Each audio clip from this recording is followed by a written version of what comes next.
ابتر کہا اور خود مٹ گئے، نام محمد صلی اللہ علیہ وآلہ وسلم ہر دل پہ چھا گیا۔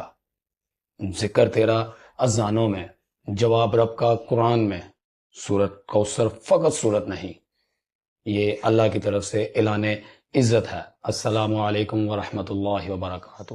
میرا نام حافظ بشارت ہے۔ آپ سب بہن بھائیوں سے ریکویسٹ ہے سب سے پہلے چینل کو سبسکرائب کر لیں تاکہ ہماری ہر آنے والی ویڈیو آپ تک پہنچ سکے۔ آج ہم بات کریں گے سورۃ الکوثر کی۔ یہ کس وقت نازل ہوئی اور کیوں نازل ہوئی؟ یہ اس وقت کی بات ہے کہ جب مشرکین مکہ نبی کریم صلی اللہ علیہ وآلہ وسلم کو طعن کر رہے تھے، طعنہ دے رہے تھے، اے محمد تو ابتر ہو گیا۔ ابتر کا مطلب ہے جس کی نسل ختم ہو جائے، جو ختم ہو جائے، توبہ نعوذ باللہ۔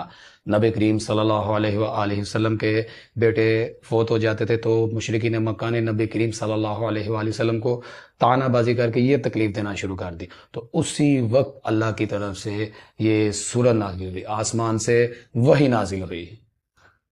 جب دنیا تمہیں ابتر کہے تو یاد رکھو رب نے تمہیں کوثر عطا کیا ہے۔ بسم اللہ الرحمن الرحیم، انا اعطیناک الکوثر۔ اے میرے محبوب، لوگ جو مرضی کہیں، ہم نے تمہیں کوثر عطا کیا ہے۔ آج بھی یہی ہوتا ہے، اگر کسی کا کاروبار ڈوب جائے تو لوگ کہتے ہیں یہ تو ختم ہو گیا، اگر کسی کی شادی برباد ہو جائے تو لوگ کہتے ہیں یہ مکمل طور پر ختم ہو گیا، یہ برباد ہو گیا، اس کی تو زندگی خراب ہو گئی۔ کسی کی نوکری چلی جائے، کوئی بیمار ہو جائے تو رشتہ دار یہی بات کہتے ہیں یہ تو گیا، بس نام بدل گیا، طعنہ وہی ہے ابتر کا۔ مگر یاد رکھو جب سب کچھ چھن جائے تو اللہ تمہیں وہ دے سکتا ہے جو دشمن سوچ بھی نہیں سکتا۔ تمہاری بے بسی کا جواب رب کے انعام میں ہے۔ اب آپ لوگ سوچ رہے ہوں گے کوثر کیا ہے؟ کوثر وہ جنت ہے جو نبی کریم صلی اللہ علیہ وآلہ وسلم کو عطا کی گئی ہے۔ یہ وہ کوثر ہے جو نبی کریم صلی اللہ علیہ وآلہ وسلم اپنے ساتھیوں کو پلائیں گے۔ یہ وہ کوثر ہے جو کبھی ختم نہیں ہوگا۔ یہ وہ عزت ہے جو دنیا میں کسی کی نہیں ہے، جو ہمارے پیارے نبی کریم صلی اللہ علیہ وآلہ وسلم کو اللہ تعالیٰ نے وحی کے ذریعے پیغام پہنچایا کہ اے محمد، لوگ جو مرضی کہیں، ہم نے تمہیں کوثر عطا کیا ہے۔ کوثر وہ جنت ہے جس کا پانی نبی کریم صلی اللہ علیہ وآلہ وسلم کے ساتھی پئیں گے۔ اب آپ سوچ رہے ہوں گے کہ اس کے لیے کرنا کیا ہے؟ فَصَلِّ لِرَبِّكَ وَانْحَرْ، نماز اس رب کے لیے، قربانی بھی اس رب کے لیے۔ نماز کا مطلب کہ اگر آپ سجدہ کرتے ہیں، جس وقت بھی کرتے ہیں، جس حال میں بھی کرتے ہیں، صرف اس رب کے لیے کریں۔ اگر آپ مشکل میں ہیں، پریشانی میں ہیں، خوشی میں ہیں، غم میں ہیں، ہر صورت میں اس رب کے آگے سجدہ ریز ہوں۔ قربانی دیں تو اسی رب کے لیے دیں۔ اگر کسی کی نوکری لگ جاتی ہے تو وہ اللہ کا شکر ادا کرے، سجدہ ریز ہو جائے۔ اگر کسی کو کوئی پریشانی ہے اس وقت میں بھی وہ اللہ کے آگے سجدہ ریز ہو جائے، چاہے وہ محمد صلی اللہ علیہ وآلہ وسلم ہو یا آج کا ان کا امتی۔ یہ کتاب، یہ پیغام سب کے لیے ہے۔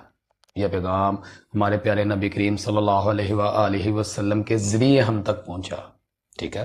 وہ اس کا وسیلہ بنے، یہ پیغام ہم تک پہنچانے کا۔ رسول کا مطلب کیا؟ پیغام رسا۔ تو یہ پیغام ان تک آیا، انہوں نے ہم تک پہنچایا، تو یہ بات ہم پہ بھی لاگو ہوتی ہے۔ فَصَلِّ لِرَبِّكَ وَانْحَرْ۔ قربانی صرف اس چیز کا نام نہیں ہے کہ آپ نے ایک دمبا لینا، اس کو حلال کرنا۔ اگر آپ کی کسی کے ساتھ جھگڑا ہو جاتا ہے، اگر آپ چپ کر جاتے ہیں، یہ بھی قربانی ہے۔ اگر آپ راستے سے گزر رہے ہیں، ٹھیک ہے، آپ کی کسی کے ساتھ ٹکر ہو گئی ہے، ایکسیڈنٹ ہو گیا، تو ہم آج کے معاشرے میں کیا کرتے ہیں؟ لڑنا شروع کر دیتے ہیں۔ اگر آپ اس وقت درگزر کر دیتے ہیں، یہ بھی قربانی ہے۔ اگر آپ کا بھائی آپ کے ساتھ کوئی زیادتی کر دیتا ہے، کوئی بہن آپ کے ساتھ زیادتی کر دیتی ہے، اس کو درگزر کر دینا، یہ بھی قربانی ہے۔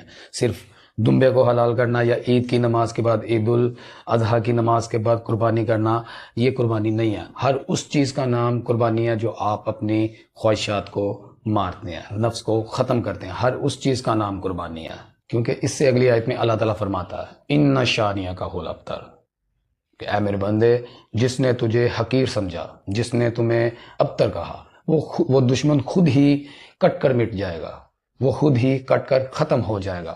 تو یہ کسی علماء، کسی مولوی کے الفاظ نہیں ہیں، یہ وہ کتاب ہے جو لوح محفوظ میں ہے۔ اِنَّ شَانِئَکَ هُوَ الْأَبْتَرُ، کہ جس نے تمہیں طعنہ دیا، جس نے تمہیں تکلیف دی، وہ خود تمہارا دشمن ختم ہو جائے گا۔ آج کے ہمارے معاشرے میں اگر کوئی بندہ اسی چیز کا شکار ہے، تان بازی کا شکار ہے، پریشانیوں کا شکار ہے، اپنے رشتہ داروں کی طرف سے ایسی تکلیفوں کا شکار ہے، اپنے رشتہ داروں کی طرف سے ایسی تکلیفوں کا شکار ہے۔ تو یہ صورت ان لوگوں کے لیے بھی ہے، اس کا ورد کیا کریں، اس کو اپنے زندگی کا معمول بنائیں، اس کی تلاوت کیا کریں۔ انا اعطیناک الکوثر، اے میرے محبوب ہم نے تمہیں کوثر عطا کیا۔ اب یہ محبوب نبی کریم صلی اللہ علیہ وآلہ وسلم ہے، لیکن ہر وہ بندہ جو اللہ کے احکامات کو مانتا ہے وہ اللہ کا محبوب ہے۔ ہر وہ بندہ جو اللہ کے احکام کو مانے گا، یہ صورت اس کے لیے بھی ہے۔ فَصَلِّ لِرَبِّكَ وَانْحَرْ، سجدہ اس رب کے لیے، قربانی اس رب کے لیے، سجدہ بھی اسی کے لیے۔ ہر صورت میں، خیر میں، شر میں، برائی میں، ہر وقت میں اس کے آگے سجدہ ریز ہوں، قربانی دیں۔ قربانی ہر قسم کی قربانی ہے، آپ اپنے نفس کو ختم کرتے ہیں، یہ سب سے بڑی قربانی ہے۔ ان شانیہ کا هو الابتر، کہ جو لوگ آپ کو تان کر رہے ہیں وہ خود کٹ مٹ جائے گا، خود ختم ہو جائے گا۔ آپ کو اس کے لیے کوئی بد دعا کچھ کہنے کی ضرورت نہیں ہے، اللہ کے معاملات اللہ پہ رکھیں۔ جو لوگ سب کچھ کھو چکے ہیں، یہ صورت ان کے لیے بھی ہے کہ اپنے رب سے رجوع کریں، اس کے آگے سجدہ ریز ہوں، اس کے آگے جھکیں، وہ آپ کو کوثر عطا کرے گا۔ کوثر کا مطلب یہ نہیں کہ ہمیں جنت میں جا کے ہی کوثر ملے گی، وہ تو ہمارے پیارے نبی کریم صلی اللہ علیہ وسلم اپنے ساتھیوں کو پلائیں گے کوثر، لیکن دنیا میں اگر آپ کوئی اچھا کام کرتے ہیں، اس کے بدلے جو نیکی ملتی ہے آپ کو، وہ بھی کوثر ہے۔